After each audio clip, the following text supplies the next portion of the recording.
Assalamualaikum warahmatullahi wabarakatuh. Perkenalkan, nama saya Pandu Aryaduta Setiawan dari kelas TMPO 12 TMPO 2. Di sini saya akan menerangkan tentang menyeleksi strategi pemasaran.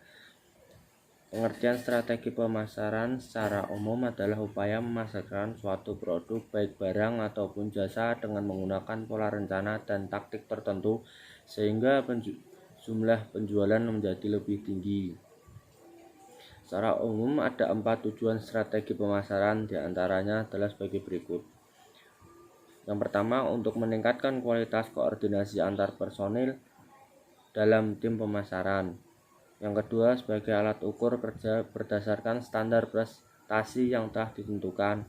Yang ketiga, sebagai dasar dalam mengambil keputusan pemasaran. Yang keempat, untuk meningkatkan kemampuan dalam beradaptasi bila terjadi perubahan dalam pemasaran. Strategi pemasaran yang sering digunakan dan dapat diterapkan diantaranya adalah sebagai berikut. Yang pertama, promosi melalui media sosial. Yang kedua, partnership atau kerjasama. Yang ketiga, diskon soft opening. Yang keempat, terlibat kegiatan amal atau sponsorship. Yang kelima, mempertahankan loyalitas pelanggan lama. Marketing plan atau rencana pemasaran adalah suatu bentuk dari proses manajemen yang mengarah kepada strategi pemasaran dengan tujuan utamanya adalah untuk mencapai tujuan pemasaran. Tujuan marketing plan diantaranya adalah sebagai berikut. Yang pertama, mengetahui dan memperbanyak informasi perubahan pasar dan kompetitor pesaing. Yang kedua, menciptakan hubungan dan jaringan kerja yang lebih luas dengan organisasi-organisasi lain. Yang ketiga, sebagai bentuk penyesuaian bisnis. Yang keempat, meningkatkan keuntungan dengan usaha yang efisien dan efektif. Berikut adalah manfaat dari marketing plan, diantaranya adalah sebagai berikut. Yang pertama, dapat mengidentifikasi sejauh mana sebuah perusahaan dapat berkembang. Yang kedua, mencapai koordinasi aktivitas pemasaran yang lebih baik. Yang ketiga, menjadi sumber informasi. Yang keempat, dapat menjadi alat untuk menghindari konflik. Yang kelima, menjadi acuan bagaimana perusahaan harus berubah. Cara membuat marketing strategi. Sebelumnya, yang pertama, tentukan target pasar. Yang kedua, ciptakan komunikasi menarik dengan calon pembeli. Yang ketiga, pilih media yang relevan. During.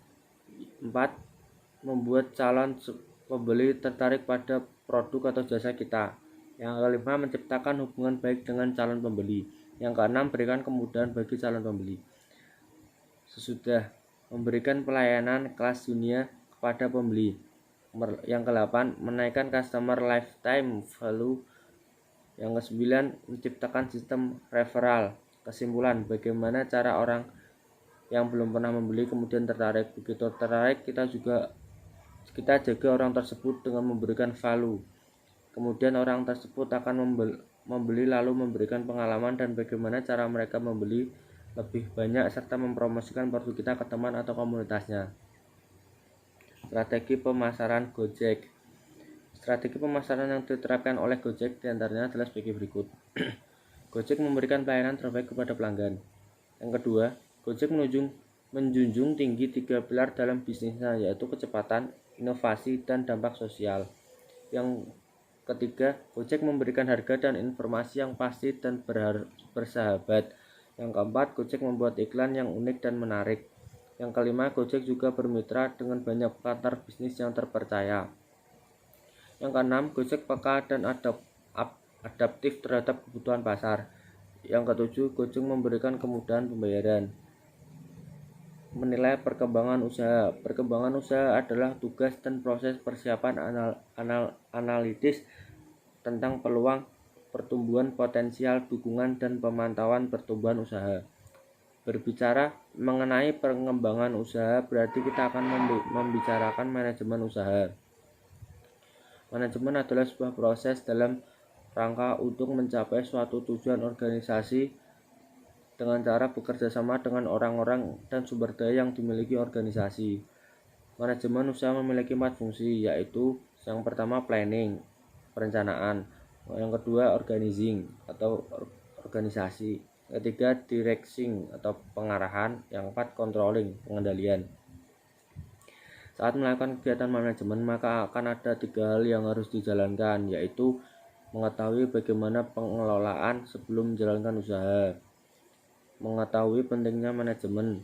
Yang ketiga, mampu mempraktekkan fungsi manajemen. Unsur-unsur manajemen. Unsur-unsur manajemen meliputi yang pertama uang, yang kedua manusia, yang ketiga bahan, yang keempat mesin, yang kelima metode, yang keenam pasar. Menilai perkembangan usaha. Definisi keberhasilan usaha adalah keberhasilan dari bisnis mencapai tujuannya, di mana keberhasilan tersebut didapatkan dari wirausaha yang memiliki otak yang cerdas, yaitu kreatif, mengikuti perkembangan teknologi dan dapat menerapkan secara produktif. Faktor-faktor yang mempengaruhi keberhasilan usaha. Faktor internal. Yang pertama kualitas SDM, yang kedua penguasaan teknologi, yang ketiga sistem manajemen, yang keempat partisipasi, yang kelima kultur atau budaya bisnis, yang keenam kekuatan modal, yang ketujuh jaringan bisnis dengan pihak luar, yang kedelapan entrepreneurship. Faktor eksternal. Faktor pemerintah, kebijakan ekonomi, birokrat, politik, tingkat demokrasi.